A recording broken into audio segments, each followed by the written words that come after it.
Welcome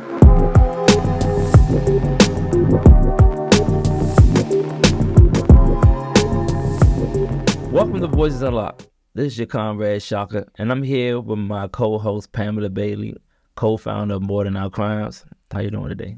Great. And today we're going to be focusing on something that's been in the news. President Biden's recent decision to end the public health emergency for COVID. And there's been lots of discussion about what that means. And in fact, the fact that the pandemic isn't over for some people, but it's going to have a particular dramatic effect in the prison for a reason that most people may not realize. Since March 2020, phone calls have been free in the federal prison because of the pandemic. Visits weren't allowed. So since they were not allowed to have visits from the family, the phone calls are made free to make keeping in contact with people on the outside a little bit easier. There's an expectation at some point soon they'll start charging for phone calls again. And so we're going to be talking about what the implications of that are today. And when I interviewed one of our More Than Our Crimes Network members. His name is Askia, Afrika-Ber. And he is currently incarcerated, has been for the last two decades, more than 2 decades, in the federal prison in Inez, Kentucky, which is called Big Sandy. So I interviewed him, and I started off with just asking a sort of obvious question, maybe, about just how important communication with the outside world is to somebody in prison. And it may seem obvious, but it's important to hear his perspective on this. If you want to, maintain a degree of sanity, you're going to have to communicate with people in the outside world. Because in here, everything is repetitious. It's so monotonous. You're doing the same thing day in and day out. Your conversation has become extremely limited. So when you communicate with people in the outside world, it allows you to live vicariously through people, and just keep up to date with what's going on out there.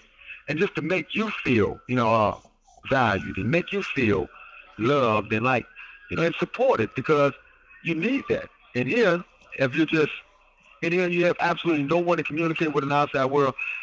Some prisoners have the tendency to just constantly relive their shame over and over again. And I mean by shame, I'm talking about your conviction. You're just constantly thinking about what you did to get in here. And that can be pretty awful. So you need, distractions, and you need people on the outside with that emotional and spiritual and psychological. This call is from a federal prison. Wow. Just hearing the kid talks about how important communication is, especially in the outside world. Sometimes that is your only buffer from the insanities, the absurdity of being in the carceral space. Having that line of communication out there with the outside world. I remember, just hearing it just brings me back, because I'm not that far removed from the being incarcerated myself. I think about how the role has been reversed now, of being the one, doubting, using the only means of using a telephone and communicating the outside world, to actually being on the outside world and being a recipient of these phone calls. And no matter where I go, whether I'm at home or I'm at work, training or school, I keep my phone on and I keep it in my pocket, and I let them know, listen, if a jail call come, I gotta take it. Even if it's only just to accept and say, hey, listen, I can't talk right now, but I'm doing this. But hey, how you doing? Just if I could just give them 2 minutes, because that 2 minutes, you never know what a person's mind state might be. And that 2 minutes is just having somebody, just the fact that you have somebody on the outside world that's willing to press 5 to accept your phone call, to honor your presence, to remind you that you are still relevant in this world. That means a lot. Yeah, I relate to that, because I'm the same way. I'm constantly getting calls from prison, and sometimes the other person I'm with doesn't understand that I actually will stop what I'm doing just to take that call, because I know that they don't get very often. They have these short periods of time. They have to wait in long lines. They can't predict when they can call. So it's not like I can tell them to call back. They can't. So yeah, I'm the same way. So obviously, when it comes to communication, the best thing is personal visits, human touch. But not only was that not possible during the pandemic, but it's also really expensive. So people don't think about that. Most of these families of people in prison are low income themselves. But so if you're in D.C., say, you live in D.C., and you're going to visit a D.C. resident, because they're in the federal prison system, they're scattered all over the country. You may have to go to Florida or California even, and that means you have to buy airfare. You have to rent a car when you get there because these prisons are always in rural areas. You have to get a hotel room. So not only is it a big chunk of time if you're a working person, but really expensive. So that's really not realistic. Most of the friends I have in the network don't get many personal visits. So the next best thing is the phone, because federal prisons don't have video visits yet. I know some of the states do, but they don't in the feds. So the next thing is the phone. And that's sort of the next thing I was talking to Askia about is what that looks like, because they often have very few phones for a lot of people. And so he's going to talk about that now. In relation to telephone calls, when you don't receive visits, telephone calls is what allows you to keep up to date on what's going on in your loved ones and your relatives' lives, your children, who you might not see regularly on visits. You get to talk to them and discover who their best friends are, their favorite teachers, how they doing in school, just try to maintain that relationship between you and your wife or, your lover. You're trying to maintain some degree of intimacy, and connection. This what the telephone calls and the emails allow us to do. I agree 100% with him. The fact that how important those telephones are as a lifeline for us, especially mentally and spiritually, not because every day you got to realize we're constantly absorbing, negative thoughts and negative attitudes and misery in this environment, and sometimes our only escape from that reality, is through 15-minute intervals of conversations, of intimate moments that we can share with a loved one or a friend, and that becomes so invaluable, that you got all these men, but you're only this limited resource through this phone that's, and it's not accessible to everyone. And sometimes you do have to take creative means, to go outside that way of creating a line of communication.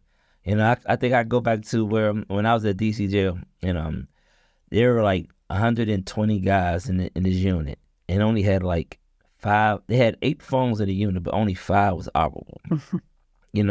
And especially you're during the this is right prior to the pandemic. But DC jail at that time, they had the modified recreation, which means one side of the tier come out for 5 hours, and once that tier is done, you're the next 18 hours or so, whatever, 17 hours, so you're locked down in your cell. So me, I made a bad decision for a good cause, and I found someone who was smuggling cell phones in the prison, and I bought one. And that actually, honestly, that cell phone was more precious to me than the food that they served. Because this was spiritual nourishment, just and also it was because mind you, I haven't seen a phone in over 15 years, 17 years, almost 20 years. So this phone, they had pagers when I got locked up, and they just came up with the flip phone. So now you got phones where it's a screen, it's a smartphone. So having these young guys showing me how to operate a smartphone. This is my first exposure to social media, internet, and but actually, honestly though, Pam, I think like the moment where it really hit me, and I actually, after I seen my grandmother, FaceTime my grandmother. I called my sister and she FaceTime, and I'm FaceTime my grandmother. And like you say, because people understand, they had sent me to Virginia. I'm from DC, right? So I'm in Jonesville, Virginia, in USP Lee County, right? You say, okay, that's Virginia, but you don't realize that's 8 hours away from DC, and through the mountains, through the Appalachian Mountains and things of that nature. Yeah. I haven't seen my grandmother in over 20 years. So actually to see her on that screen, and prior to this, I seen pictures, and of course through letters or whatnot, but this actually see how my grandmother has aged over these years, and I'm like, wow, that really created a sense of urgency that I had to come home. But it gave me appreciation that I still have a grandmother to call, because I seen so many other people lost their moms and grandmothers, and so that telephone is, is a fundamental tool for your sanity and well-being. Yeah, I remember when that came up in your court hearing, the fact that you had a contraband phone, All right. breaking a rule. But it does represent the risk that people will take, just because that communication is so important to their sanity. The next soundbite we're going to hear from Askia during our interview is he talks about the other ramifications of what people will do, foolish things a lot of times, things that get them hurt, just to get to those few phones. I mean, that's one of the biggest problems is you mentioned, actually, not enough phones for all those people, especially if you've been locked down and they're all of a sudden let out at one time. Fights are going to happen, and that's what you'll hear about. The free phone calls were the absolute blessing. However, a lot of confusion came along with it because guys simply didn't know how to respect the vote stations, who got them. Listen, nobody governed the phones properly, but so guys abused it and disrespected it. The guys constantly disrespected the next president because they were so eager to take advantage of that 15-minute free phone call. So you would have the buddy system in effect. And what I mean by buddy system, you have one guy allowing his friend to get on the phone after him, and then the next friend and the next associate and so forth and so on. So you had some guys who were unable to get on the phone. Like, and the units that I'm in, which are not the program units, what they did was they switched the phone calls from 15 minutes to 10 minutes to shorten the phone calls so everybody could get on the phone. You had guys doing things like literally jumping off the top tier, trying to race to the phones. One guy in particular I know who jumped over the top tier, he broke his damn leg in the process of trying to get to the phones. And guys were completely indifferent to it. They just simply walked around him and proceeded to get on the phone. And yeah, it was several knife fights and fist fights over the phones. Well, what about adding more phones? That's highly unlikely. We got 6 phones in the housing unit, and they expect us to be men and to govern ourselves, and they'll allow everybody to get on the phone. When you were paying for it, that wasn't the issue. Sometimes the phone banks would be open, but once it became free, guys were selling phone calls. Guys who didn't have money coming in from the streets, like I said, the fact that we don't have an intercore, guys who don't have money and want things off a commissary that they couldn't purchase on their own because they didn't have the outside support to do it, they would sell their phone. They would sell their phone business. My next question to ask you is all about the cost. And it's important to remember that it's often not the prisoners paying the cost because they don't have any money if they don't have a job. So what often happens is the family members, the friends, I do this all the time. I can remember back when there was still a charge for phone calls. So it actually affects the whole family when you have to return to paid calls. Now, in this bite, we're going to hear from Askia. Right. One thing he talks about the wages from prison jobs and how small they are if you have a job. A lot of them don't. But he's going to mention Unicore. And what Unicore is is a lot of people don't realize that there's a prison industry, is a company that's operated by the Bureau of Prisons that's for profit. Now, and they make uniforms. What else do they make? Military vests, electronics. Right. They break down the electronics from old computers and things of that nature. Right. And those are actually the highest paying jobs, but it's still not much.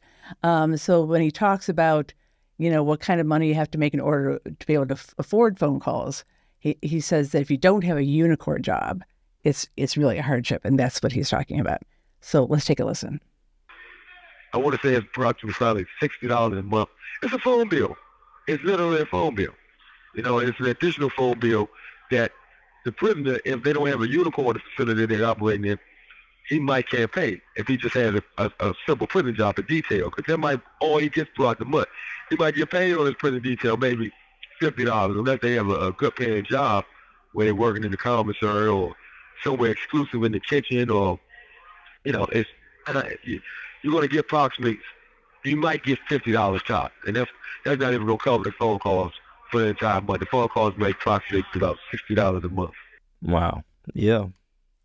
I was thinking about when you when you have to think about the cost of living and using the phone calls. $60 may not seem a lot out here now, but for guys that $60 you have to budget that as commissary, mailing expenses, phone calls, and such and such. And now that I'm out here, I really think, it is very expensive, especially when you're not making money, but it's a small price to pay just to have that connection, that meaningful connection with people. And I'm so appreciative to be home now, where I can honestly have the conversations with these people, with my brothers that's still in, and yeah, just thinks about it. It's kind of this. It's very disheartening. I'm just listening because you gotta realize I'm hearing his story and I'm reliving that trauma. Because when I was there, because I know the feeling, and it's expensive. It's very expensive just to maintain something that should be a fundamental right of you being connected with your loved ones. Because it's important to be reminded that you're not just an inmate, man. You're a son. You're a father. You're a brother. You're an uncle. You're still a contributing member of society. And sometimes this is our only lifeline, this telephone. Yeah, some of the guys aren't good at writing. I mean, like I don't know. You can sort of tell me if this is right, but I sort of picture sometimes when I'm at the computer, they're in a rush, So I may just get a couple of lines. You don't really get a sense of a person that way. They feel much more comfortable talking. And so, rather than having to write everything out. And for me, after I've been writing just through short emails a lot, to hear the voice, I can match a voice to a person, that's where their personality comes out. And it's essential to be able to make somebody more than just words on a flashing screen. So I certainly hope that that they can keep affording these calls, because it's critical for me to get to know them, for everybody else in the network. So I hope these are the kinds of issues we're going to be talking about going forward, that are critical out here and critical in the prisons. Please go to our website, morethanourcrimes.org, and subscribe to this podcast.